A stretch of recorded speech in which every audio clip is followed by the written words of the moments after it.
Halo teman-teman, bertemu kembali di Family Corner. Kali ini kita akan membahas tentang kesehatan mental.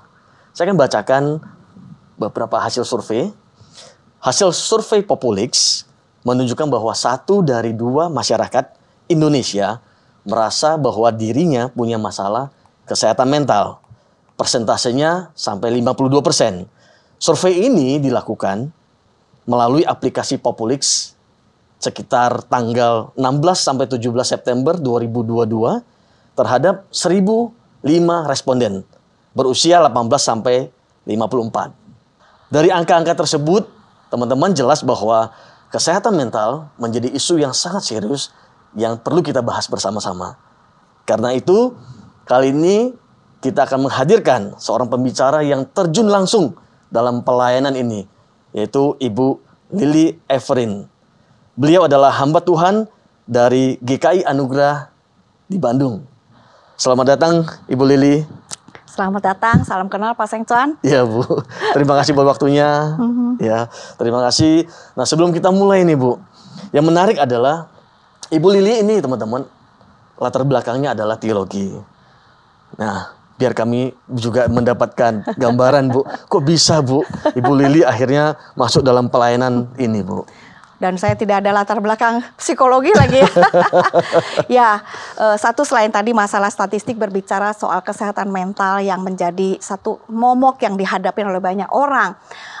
WHO juga mengatakan bahwa memang 1 dari 5, 20 bahkan 1 dari 4, 20-25% orang dewasa per given year memiliki masalah kesehatan mental.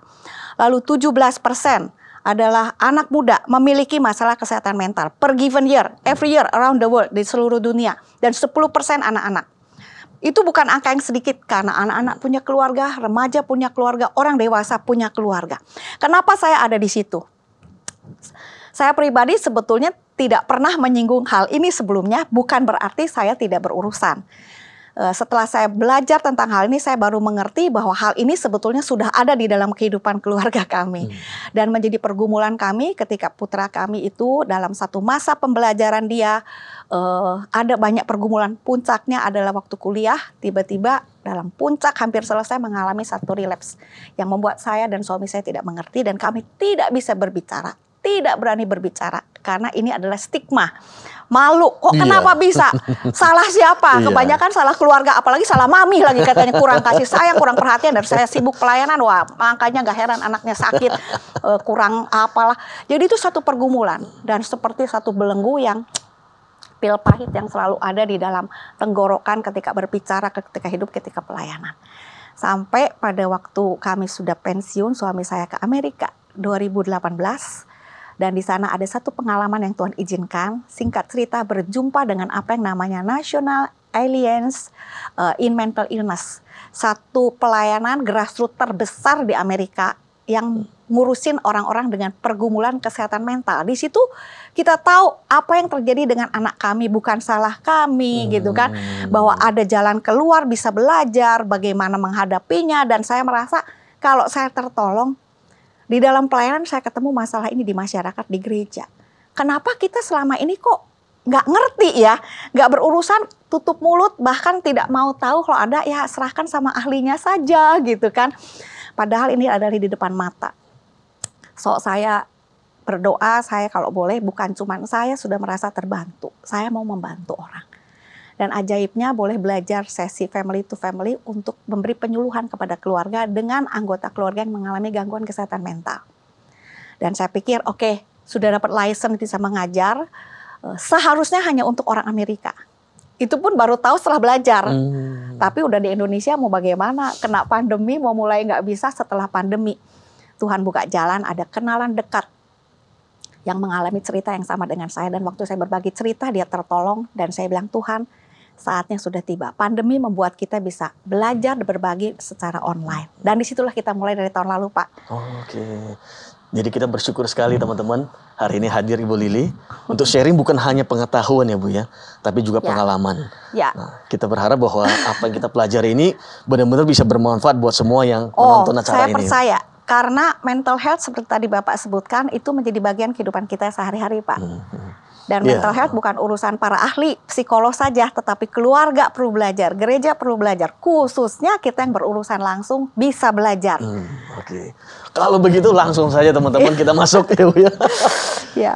Yang pertama adalah sebenarnya Bu, apa sih itu yang dinamakan dengan kesehatan mental itu gimana sebenarnya Bu? Ya, ini sesuatu yang kayaknya biasa tapi kita nggak biasa juga gitu. Apa gitu, tabu ngomong soal beginian. Sebetulnya WHO mengatakan tidak ada yang namanya kesehatan kalau seseorang nggak memiliki kesehatan mental. Kesehatan mental itu kan Pak berkenaan dengan masalah seseorang bagaimana berpikir, bagaimana dia menata, mengelola, mengendalikan, mengerti, mengkomunikasikan perasaannya dan pikirannya dan juga perilakunya. Jadi itu terkait dengan masalah dari sisi perasaan, pikiran, dan perilaku seseorang. Kalau semuanya itu baik, stabil, komunikatif, sehat, ya orang itu sehat. Gitu. Pikiran, perasaan, dan perilaku. Ya? Nah, ini kan termasuk biasanya kategori psikologi ya Pak ya. Tetapi masalah kesehatan mental bukan cuma masalah psikologi Pak. Nah, mungkin Pak Sengcon sebagai psikolog ngerti juga, tahu pasti ya. Jadi kesehatan mental itu selalu terkait 3 bidang yang tidak bisa dipisahkan. Masalah fisiknya, biologinya, karena ternyata itu terkait dengan kesehatan mental itu bukan soal seseorang kena trauma, salah asuh, salah gaul, salah pola hidup, makan minum yang salah, tidak bisa mengatasi pergumulannya dengan baik lalu jadi sakit. Tidak, ternyata ada juga faktor lain, faktor biologis, yaitu faktor ternyata ada brain disorder, kelainan genetika, faktor mungkin karena cedera otak, mengalami terkontaminasi, kena virus, bawaan lahir ya Bu ya. Bawaan lahir atau di dalam masa pertumbuhan mengalami. Nah, itu faktor biologisnya bisa membuat seseorang juga mengalami gangguan kesehatan mental. Nutrisi yang tidak baik juga bisa mengakibatkan hal itu, begitu kan. Lalu ada faktor yang namanya faktor sosial juga, faktor lingkungan, trauma, bagaimana seseorang hidup, bergaul, mengalami proses sehari-hari juga bisa berkontribusi. Tetapi belakangan ini yang saya belajar Pak, bahwa ternyata faktor biologis tadi, masalah otak, cukup mempunyai peranan penting. Kalau seseorang tidak memiliki bawaan, ya, fisiologinya di otaknya kelainan, meskipun mengalami stres, ya bisa susah, bisa depresi, balik normal lagi, lanjutkan hidup. Tapi kalau orang udah punya bawaan otak, ternyata ada kelainan secara genetika, atau pernah mengalami cedera otak, itu berubah. Dan perubahannya itu kalau nggak cepat ditanganin, seperti penyakit fisik lainnya Pak. Jadi bisa menetap, bisa berkepanjangan. Makanya penting sekali kita belajar kenal tentang kesehatan mental. Nah pertanyaannya Bu, sebenarnya bagaimana kita bisa tahu bahwa itu, ini karena faktor biologis. Ini peliknya nih, karena memang kalau orang sakit fisik yang lain, sakit jantung, kencing manis, ya, diabetes gitu kan, bisa cek ke laboratorium. Gitu. Kalau gangguan kesehatan mental ini susahnya kan belum ada laboratorium tesnya. Ini gimana menunjukkan secara darah, secara apanya gitu kan. Tetapi memang kalau seru deh Pak belajar begini. Kalau memang sekarang kan 22 dekade lebih terakhir ini kan berkembang neuroscience ya, pengetahuan tentang otak. Bahwa sebetulnya ada pemeriksaan dengan masalah melakukan seperti MRI di otak ya. Orang yang memang punya gangguan kesehatan mental, struktur otaknya tuh berbeda Pak. Jadi percobaan misalnya orang lagi main sesuatu yang merangsang keputusan gitu, misalnya main monopoli gitu kan. Orang sehat sama orang yang sakit, dipasangin kabel-kabel tuh Pak. Ya. Nah petanya dilihat lain memang. Gitu. Jadi memang ada. Nah itu baru bisa ketahuan. Tapi juga nggak gampang disimpulkan. Itu sebabnya mungkin kita perlu belajarnya itu namanya antara seni menentukan tugas para ahli dan juga gejala-gejala yang kelihatan yang ada yang kita perlu tahu. Jadi gejalanya apa saja seseorang ini bisa mulai berjaga-jaga, jangan-jangan punya masalah gangguan kesehatan mental, perlu segera di follow up gitu. Jadi ada faktor biologis, ada faktor sosial, sebagai pemicu salah satu kontributornya. Tetapi yang cukup menentukan yang belakangan ini menjadi landasan pembelajaran kami adalah faktor biologis secara otaknya itu. Kalau orang nggak ada faktor biologis, mau kena trauma seperti apa, susah ya, berat ya, dia bisa bangkit lagi. Jadi dengan kata lain bahwa biologis ini sebagai potensi. Ketika dia punya potensi untuk ada gangguan, maka ketika terjadi masalah dalam hidupnya lebih gampang untuk jadi seperti ke-trigger gitu ya, loh. Terpicu langsung muncul, dan ada yang berkelanjutan sifatnya degeneratif seperti misalnya schizofrenia itu kerusakan di otak ya.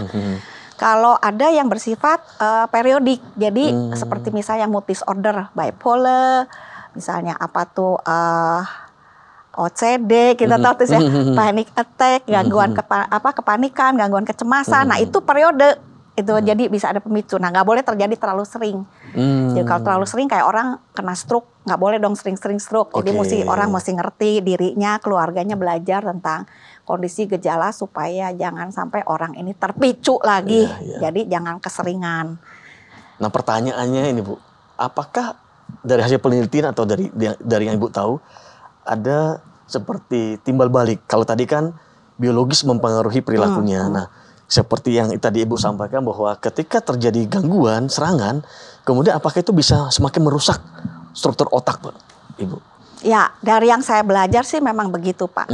Itu sebabnya keluarga kalau bisa yang sakitnya sendiri, kalau bisa. Karena ini ada orang yang sakitnya sendiri punya kasus namanya anosonoksia.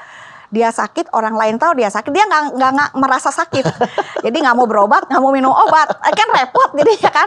Keluarga mesti berkreasi gimana nih gitu kan. Nah, jadi kalau nggak diobatin itu karena ini adalah satu gangguan di otak, jadi bisa bertambah cepat. Makanya sedini mungkin ketahuan dari gejala. Secepat mungkin diobatin. Itu juga kan orang banyak kamu bawa ke dokter, antipati, bawa ke psikiater. Aduh, ke rumah sakit jiwa gitu kan.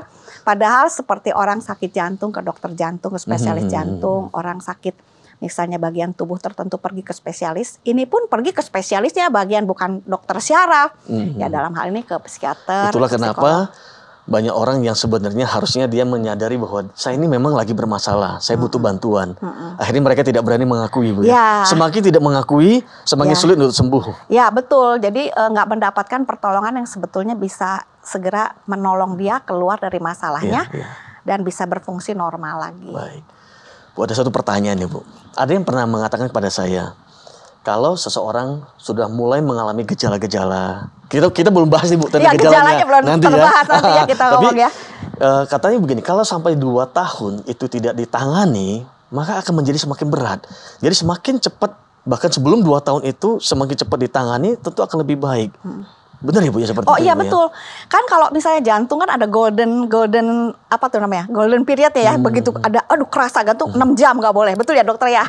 6 jam nggak boleh sampai terlambat. Kalau terlambat kondisinya lebih buruk. Sama ini juga, cuman memang saya lihat bukan separah mesti berapa jam gitu kan, tetapi memang ada yang sampai bertahun-tahun sih masih agak panjang, tapi tetap juga perhatian. Rata-rata itu dari hasil survei mereka, NAMI itu mengatakan rata-rata orang setelah 8 sampai 11 tahun baru dirinya dan keluarga mengakui ini betul ada gangguan lalu mau berobat atau baru ngerti. 8 sampai 11 sih. Iya, rata-rata saya sendiri kan 8 tahun baru tahu ya kan. Menerima, mengakui, lalu belajar adjustment bagaimana to live together, and ya semua bisa kembali dalam arti kita secara parents menerima dengan lebih tidak lagi kayak dulu salah apa sih kok gara-gara kamu begini jadi kita jadi susah gitu ya. Kita salah apa sih kok bisa jadi begini. Enggak, jadi kita melihat secara proporsional itu kita rata-rata 8 sampai 10 tahun sampai 11 tahun. Artinya even 8 tahun baru ketahuan, baru benar-benar menyadari, itu pun tidak ada kata terlambat ya Bu ya? Tidak ada yang terlambat, tapi kalau bisa lebih pagi karena orang memberi penyuluhan, kan lebih baik seperti kasus teman saya. Begitu saya bercerita kasus anaknya itu bukan masalah dia salah gaul, dia mungkin pakai obat atau apa jadi begini, konslet gitu ya. Bukan, ada sesuatu yang mungkin faktor tadi genetik, bawaan, atau yang kita nggak tahu kapan kena benturan, kena virus atau apa, kita nggak tahu. Yang penting tangani ini sebagai orang yang mengalami sakit seperti mengalami sakit yang lain. Jangan di stigma, jangan diperlakukan, wah didoain, lo diketengking kesetanan kali, karena kadang gejalanya kan kayak orang kesurupan ada tuh ya, ngeliat apa, ngedenger apa, lari-lari tanpa terkendali gitu, ketawa sendiri, nangis sendiri, nggak mau keluar kamar gitu kan. Nah, dihadapin sebagai manusia seutuhnya gitu loh kan, sebagai ciptaan Allah yang sedang mengalami gangguan kesehatan mental. Nah, dengan sikap begitu keluarga aja udah beda situasinya menangannya. Teman saya itu udah cerita baru ngalamin sebulan, masalahnya tidak berubah. Tapi menanganinya kan berubah ke depannya, prognosisnya kemana tahu, langkah apa. Dia bilang kamu bersyukur loh 1 bulan udah bisa Langsung tahu ya. Saya tuh nunggu 8 tahun Tuhan kasih jalan, Iya. lalu makanya saya baru bisa cerita gitu. Baik. Nah, teman-teman, menarik ya. Kita bisa lihat bahwa memahami dan menyadari bahwa ini butuh bantuan itu adalah langkah awal, Bu ya. Oh iya, langkah awal, betul. Nah, untuk masuk ke yang berikutnya nih, yang kedua, Bu, gejalanya, Bu. Nah, iya. Nah, ini yang paling menarik, Bu. Ya, sebetulnya ada satu klip yang dibuat oleh Nami, itu bagus sekali ya. Mungkin nanti teman-teman bisa melihat ya. Secara umum gejalanya itu sebetulnya hal-hal yang biasanya kita ketahui, misalnya rata-rata antara problem perubahan misalnya pola tidur seseorang ya. Biasanya mudah tidur normal, tapi ini kok tidurnya nggak bisa tidur. Kebalikan gitu. ya, Bu, ya? Kebalikan atau tidurnya kebanyakan, tidur terus-terusan, atau nggak bisa tidur selama beberapa hari, bisa sampai 2 minggu misalnya. Nah, hal-hal seperti itu. Perubahan bisa juga perasaan, ekspresi perasaan yang meledak-ledak, yang istilahnya tuh tinggi sekali atau low sekali, sedih, nggak jelas sedih alasannya apa gitu, atau perasaan ketakutan yang tidak masuk akal, takut akan hal-hal yang mestinya nggak apa-apa, tapi sekarang takut keluar, takut ketemu orang gitu kan, takut ada orang yang ngeliatin saya gitu kan, ngawasin saya, ngintil saya, padahal nggak ada siapa-siapa gitu ya. Nah, itu salah 1, salah 2, salah 3-nya. Bisa juga perubahan berat badan. Karena ada yang terkait dengan masalah jadi kehilangan nafsu makan. Ya, nggak mau makan sama sekali, atau kalau dia makan berlebihan lalu dia memuntahkannya. Jadi itu masalah kelihatan dari masalah kesehatan, masalah aktivitas. Biasanya orangnya ramah, suka gaul, melakukan semuanya dengan baik, tiba-tiba berubah, tidak suka gaul lagi, nggak mau ketemu orang. Ya kalau sekali-sekali sedih normal dong, orang juga perlu me time, tapi ini me time-nya kelamaan. Bisa sampai berbulan-bulan gitu kan. Ya kalau kadang-kadang orang nggak bisa sekolah, nggak bisa kerja sebulan 2 bulan deh. Ini sampai 6 bulan nggak mau keluar, bagaimana yang jadi orang tua gitu. Memang nggak mau sekolah lagi, nggak mau kerja, nggak mau gaul, masa depan bagaimana. Nah, sebetulnya ketika itu terjadi kita harus segera peka. Berarti kalau saya lihat, Bu, yang paling penting adalah kita bisa melihat biasanya seperti apa. Kalau dia berubah sedikit saja, kita peka. Nah, makanya kan kembali kepada satu pola hidup berkeluarga sebetulnya yang basically kan ya. Ada perubahan anak, oh ini kok kenapa tiba-tiba sumpeng anak gak aktif, oh panas, bawa ke dokter cepetan, flu, infeksi cepet diatasin. Tapi kalau masalah kesehatan mental pun kadang-kadang kan bisa saru dengan masalah-masalah fisikal seperti itu, misalnya tidak mau makan, tidak bisa tidur, lalu merasa pain yang berkelebihan, atau kadang-kadang melukai diri. Kadang-kadang ada juga yang tidak bisa mengungkapkan perasaannya lalu melukai diri. Ada upaya ngomongnya misalnya tiba-tiba, aduh nggak ada masa depan, kayaknya gue mau mati aja deh. Kayaknya kalau gue mati seluruh dunia bersuka cita, atau keluarga gue nggak menderita lagi. Kayaknya ungkapan orang depresi, susah gitu ya, stres. Kita jangan main-main, jangan kamu gitu aja kok stres, orang lain lebih susah dari kamu loh, nggak ada rumah, nggak ada makan, kamu segala ada. Kita mesti peka, karena dia mengungkapkan sesuatu yang dia sendiri nggak ngerti kenapa gitu. Kadang-kadang kenapa ya saya ini anak Tuhan, orang Kristen yang baik atau mungkin orang beragama, tapi rasa sedih ini kok nggak bisa hilang walaupun saya sudah berdoa dan menyanyi dan memuji Tuhan, ngapalin firman Tuhan bahkan. Kok nggak bisa? Udah didoain. Apakah Yesus kurang berkuasa gitu kan ya? Nah, hal-hal begini kita perlu peka. Bukan urusan iman, bukan urusan kerohanian. Jadi something maybe gitu kan. Perlu mulai bawa ke dokter. Benar nggak ada gangguan fisik? Jangan salah tafsir, karena kan gangguan fisik juga bisa serupa psikosomia, psikosomatis gitu ya. Kenapa gitu kan? Sebenarnya gangguannya gangguan pikiran, kena fisik. Nah, itu perlu juga dipisahkan dulu, nggak ada karena jantung, nggak ada misalnya karena kelainan cairan tubuh yang tidak seimbangan, juga bisa ngaco juga kan, bisa ngomongnya ngawur gitu kan ya, itu bisa. Jadi itu dipastikan dulu, bukan masalah fisik. Kaitannya dengan masa remaja ini, Bu. Ibu jelasin terus saya teringat begini.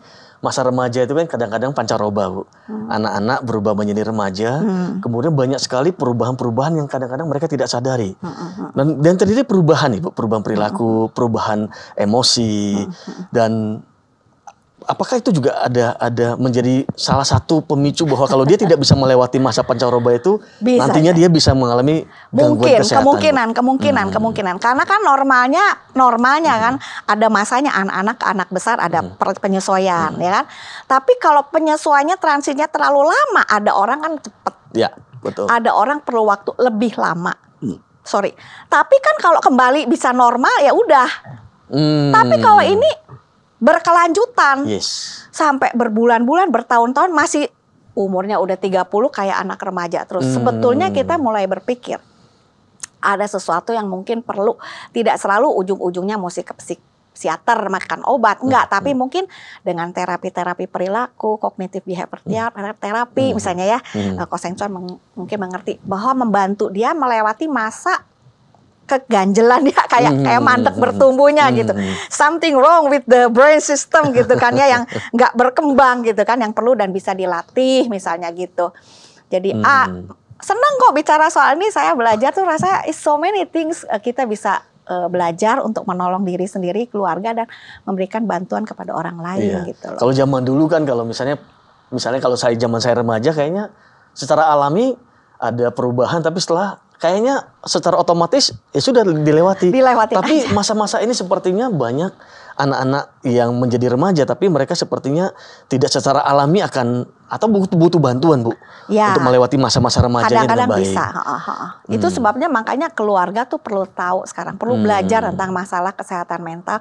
Gereja perlu menganggap ini sebagai sesuatu bagian kehidupan yang wajar.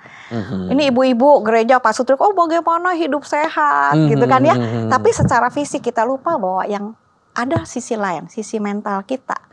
Perlu juga ngerti gimana jaga mental kita yang baik, yang sehat, baru jadi orang sehat yang sepenuhnya. Bisa mikir, bisa mengungkapkan perasaan, mengungkapkan pikiran, berperilaku dengan wajar, normal, dan acceptable buat masyarakat gitu loh. Baik, jadi gejalanya teman-teman adalah kalau kita sudah memperhatikan kebiasaan tertentu, biasanya suka makan, sekarang tidurnya oke, tiba-tiba semua berubah, ya Bu ya. Ada satu lagi Pak, kadang-kadang yang penting. Biasanya senang bersih, tahu-tahu sekarang nggak suka bersih, nggak mau mandi, nggak mau sikat gigi, nggak mau cuci rambut. Ya kalau sekali-sekali lagi stres ya oke lah. Kita juga bisa begitu toh Pak, sehari 2 hari kecapean gitu. Tapi kalau sampai seminggu, sebulan nggak mandi, nggak sikat gigi gitu kan, nggak cuci rambut di dalam terus, berarti ada sesuatu, dan kita jangan menutupinya belaga nggak tahu. Oh memang anak saya lagi pendiam gitu kan. We have to think ya.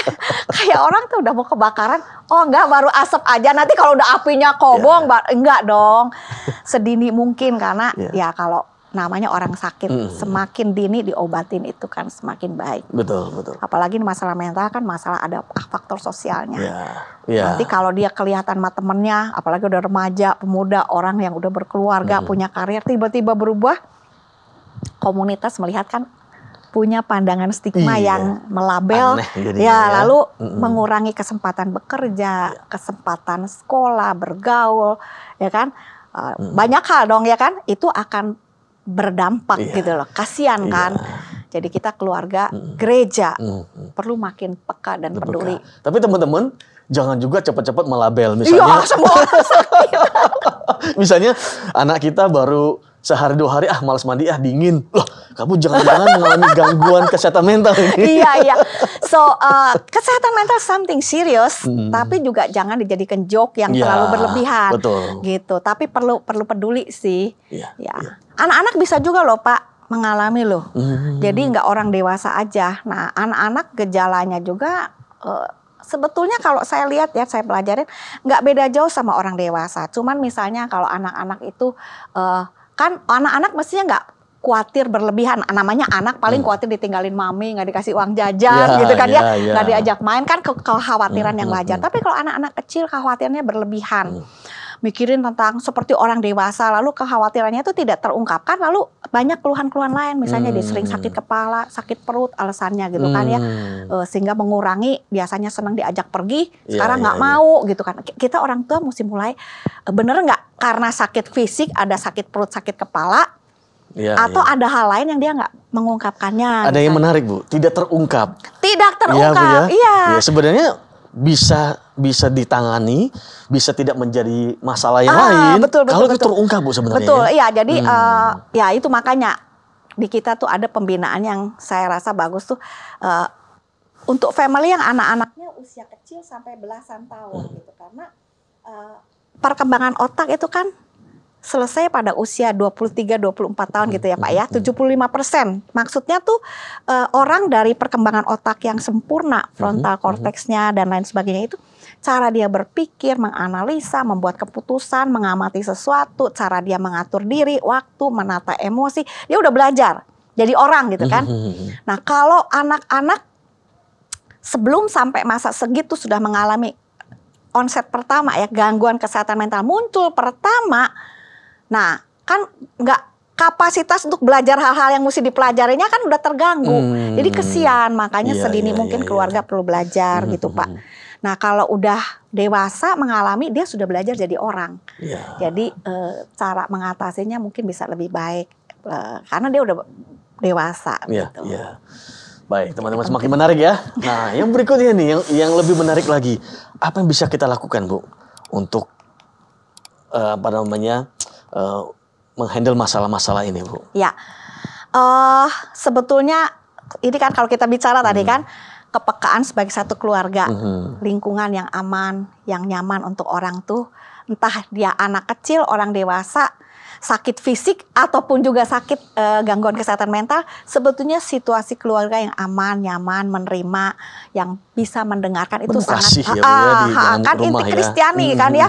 Kalau itu kan lagi ada ungkapan sedih yang tidak terlalu wajar, ya kita nggak ketawain gampang, kita peka, ada apa, mau dengerin, ada luangkan waktu gitu. Itu hal-hal sederhana yang penting sih.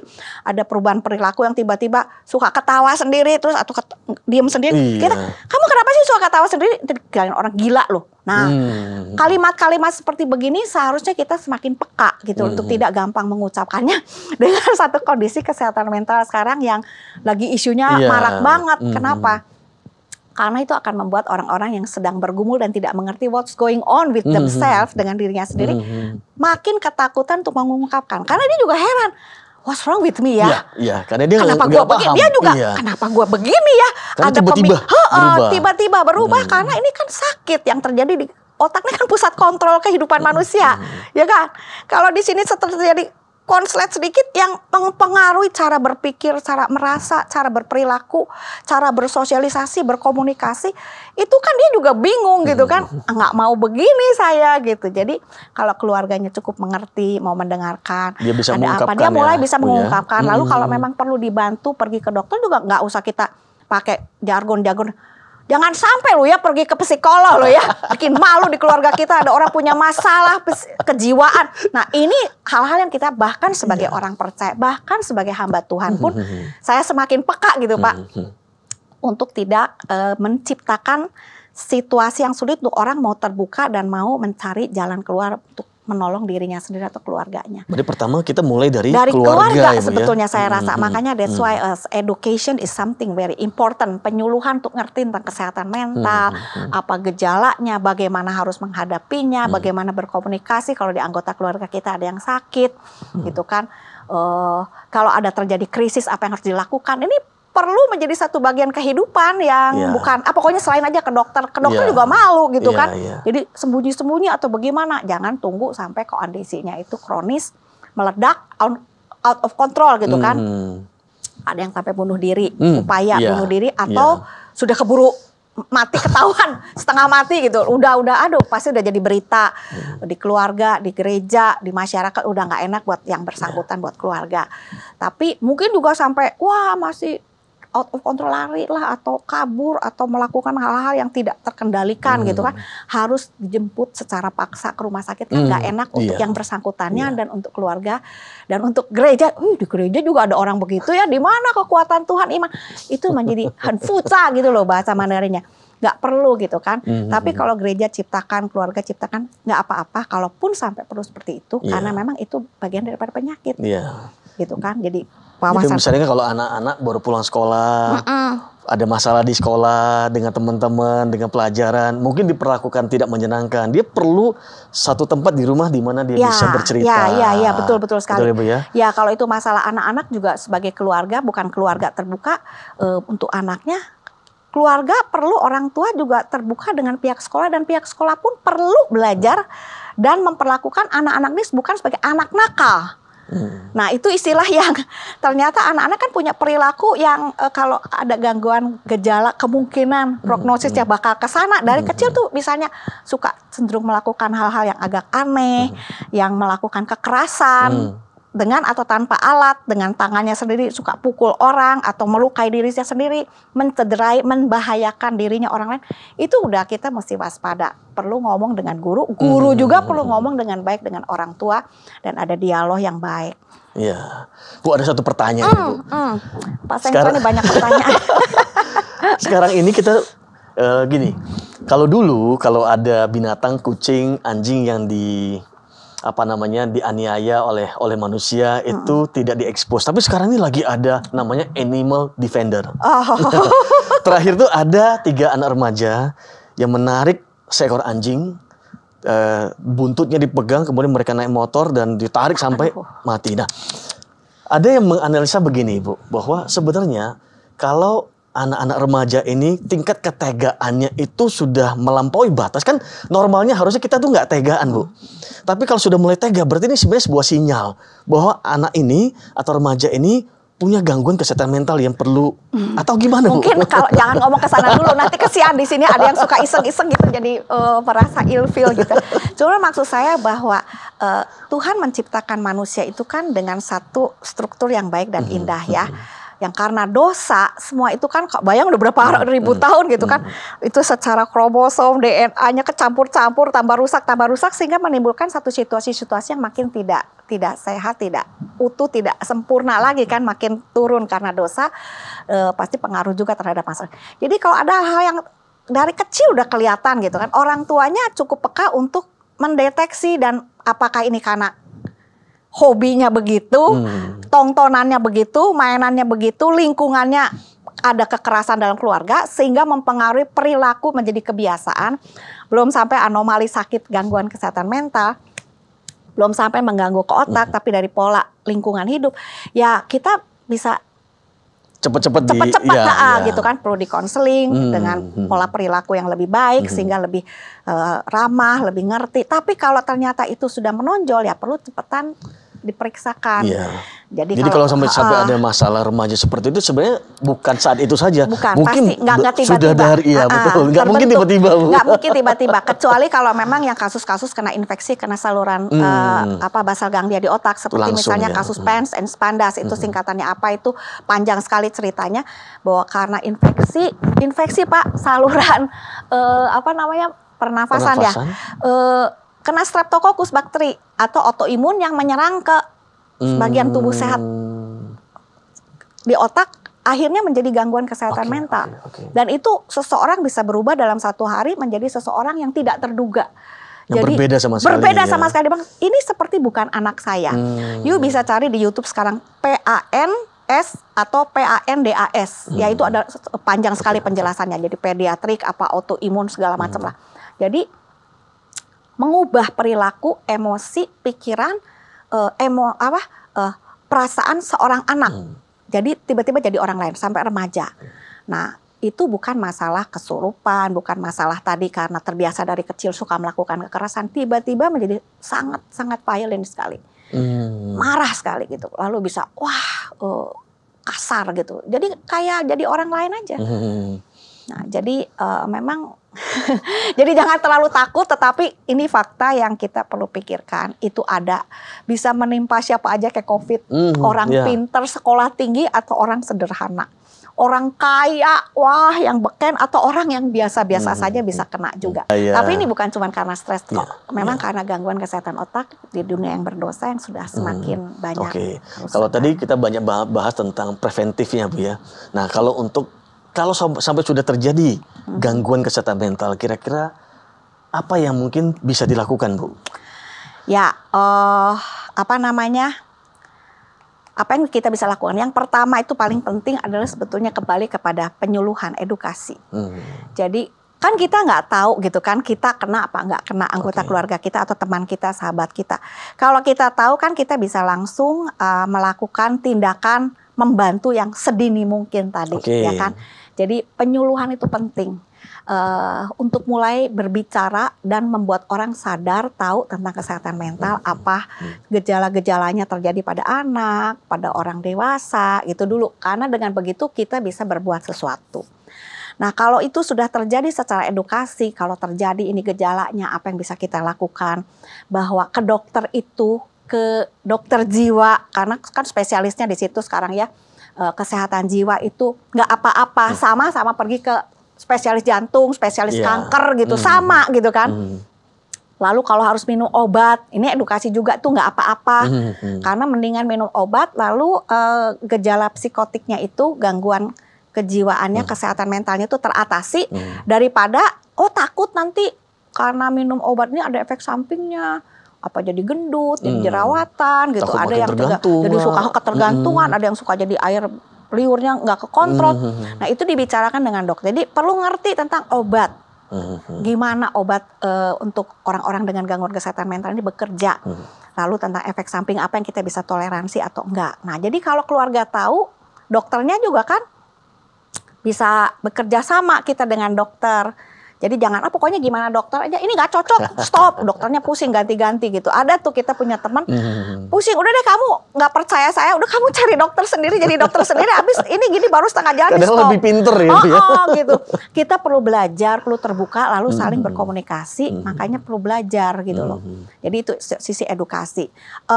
Lalu yang kedua itu juga kita perlu kesadaran lingkungan untuk terbiasa membicarakan hal ini, stigma. Kalau kita masih ada satu konsep stigma ya, melabel seseorang dengan gangguan kesehatan mental ini seseorang yang punya masalah perilaku, masalah karakter, masalah iman, lebih cilaka lagi, nggak akan pernah bisa diatasi. Karena akan diatasinya dengan salah. Jadi kita nggak boleh menstigma. Kita harus belajar hilangkan stigma tentang kesehatan mental. It's not something bad, something wrong, tapi itu adalah sakit seperti penyakit yang lainnya gitu kan. Nah, itu satu hal yang kita bisa lakukan. Kemudian yang berikutnya lagi adalah masalah yang saya sebut penanganannya. Penanganan ini orang mengalami satu gangguan kesehatan mental bukan cuma dirinya yang sakit, keluarganya juga mengalami dong. Ya kan? Kadang-kadang stigma itu tidak terjadi dari luar, di keluarga sendiri stigma. Mulai dari sana malah. Malah dari situ ya. Lalu dari kecil udah ada kelainan, diketawain, diapain, jadi wah gitu kan. Jadi ada orang dari dirinya, dari keluarganya, dari lingkungan. Jadi perlu kolaborasi. Jadi kalau seseorang mengalami, keluarganya melihat mau kemana. Nah, biasanya kan cari siapa coba? Kalau kita orang Kristen ngomong nih, Family Corner cari siapa? Cari pendeta, cari gereja. Pertanyaannya, pendeta dan gereja siap nggak untuk mendampingi, melihat, menangani dengan sikap yang tepat, benar, proporsional. Bukan tadi kurang doa gitu kan ya. Ini kali makanya papa mama jangan suka berantem, itu satu urusan. Tapi kalau udah jadi penyakit, papa mamanya nggak berantem, penyakit itu nggak akan hilang.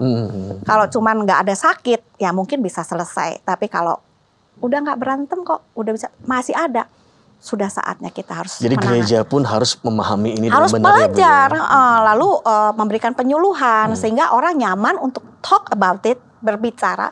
Lalu gereja punya narasumber rekomendasi, referral, kemana harus pergi, yang profesional ya, ke profesional mana kita mesti tahu gitu kan. Nah, dulu kan sebetulnya psikologi juga sama teologi kan dianggap psikologi itu duniawi banget, mengandalkan manusia gitu. Sekarang kan udah gereja mesti ada konseling gitu-gitu kan ya. Betul. Nah, ini pun akan menjadi satu tren baru lagi bahwa masalah kesehatan mental di beberapa gereja di negara yang sudah maju mulai terlibat secara serius. Kita tahu pemimpin gereja ada yang anaknya mengalami kasus sampai bunuh diri. Apa pendeta ini kurang rohani sampai anaknya bunuh diri? Nah, itu kita udah stigma tuh. Belum tentu, karena sakit yang tidak bisa diatasin ya. Sehingga kadang-kadang kita nggak sebut lagi mereka orang yang putus asa dengan hidupnya. Gitu kan. Orang yang meninggal dengan bunuh diri sama seperti orang yang meninggal dengan sakit kanker. Gitu loh. Jadi ini satu konsep kolaborasi, tahu kemana pergi, cari pertolongan di mana, bagaimana menolongnya. Kita perlu punya data di mana saja kita bisa pergi dan cukup baik gitu loh penanganannya. Jadi collaboration, connection, lalu support system itu penting dari keluarga, gereja, masyarakat. Kalau ketemu tuh bagaimana. Jadi tenaga kesehatannya pun perlu belajar sekarang sekali lagi untuk tidak melihat nih orang sakit nih, lo pasti punya perilaku buruk tuh ya, punya kebiasaan jelek lo, makanya stres lo rasa. Kalau orang rohani, agama apa, lu pasti berbuat dosa, makanya guilty feeling tuh. Jadi dia jadi sakit jiwa tuh.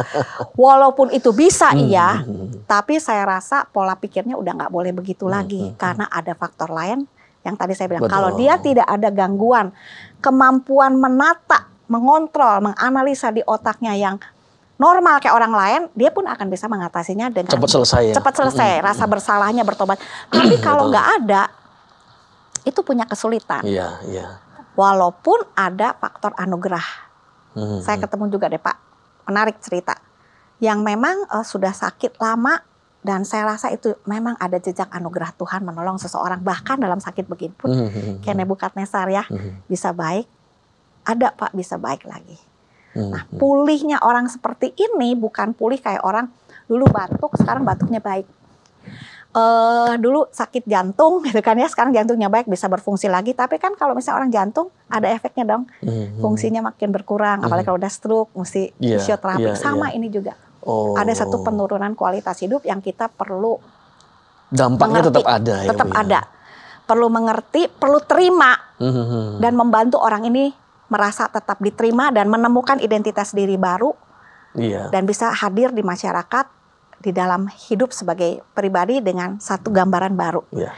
Banyak Pak, itu nanti lain kali kita ngomongin lagi teman-teman, menarik sekali. Hari ini kita tidak bahas detail sekali, tapi minimal kita sudah mendapatkan pemahaman ya Bu ya, tentang pentingnya kita memahami stigma harus dihilangkan. Itu yang kolaborasi Pak. Nanti teman-teman boleh lihat satu klip ini ya. Klip ini dibuat oleh salah satu juga yang bergerak di dalam pelayanan kesehatan mental, kepedulian kepada masyarakat baik. Bagaimana kalau kita udah tahu ada krisis kesehatan mental, bagaimana kita perlu menyediakan satu support system yang baik. Sehingga orang yang sakit ataupun keluarganya mendapatkan bantuan yang maksimal, sehingga orang itu bisa kembali menemukan fungsi dirinya yang baik, semaksimal, seoptimal dia bisa. Too often, our community wakes up to find the news filled with heartbreaking tragedy. Another escalation of force. Another life lost. Another story that could be about their loved one. Without help, people in a mental health crisis can be left with nowhere to go, distanced from family and friends, and cycling in and out of jails and homelessness.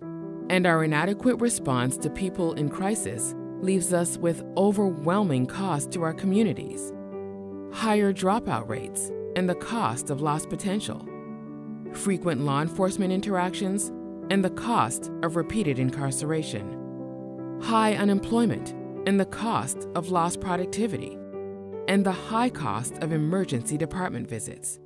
This isn't the way it should be. People experiencing a mental health crisis deserve a mental health response. 988, the new 3-digit number for mental health, substance use, and suicidal crises, will be available in every community. But what help will be available when you call 988? That depends on us. We can change the way our community responds to people in crisis if we act quickly and decisively. We need a crisis response system that focuses on what helps people and connects them to care. 24/7 crisis call centers, mobile crisis teams, and crisis stabilization programs. This can transform how we support people in crisis. When a person dials 988, their call should be answered by a local call center, available 24/7 with well-trained staff who can offer immediate support and connect people in crisis and their families with local services. If a person needs in-person help, they should get it from a mobile crisis team with experienced mental health staff that can de-escalate the situation and connect a person to care. Instead of emergency rooms, warm and welcoming crisis stabilization programs can help a person in crisis, identifying longer-term treatment needs and keeping them from needing more intensive care.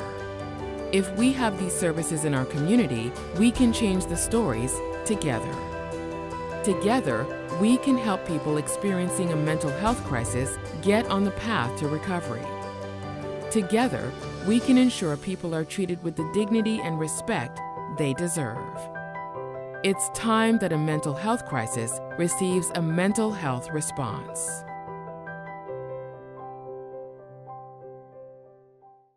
Nah, itu sesuatu yang kita perlu belajar.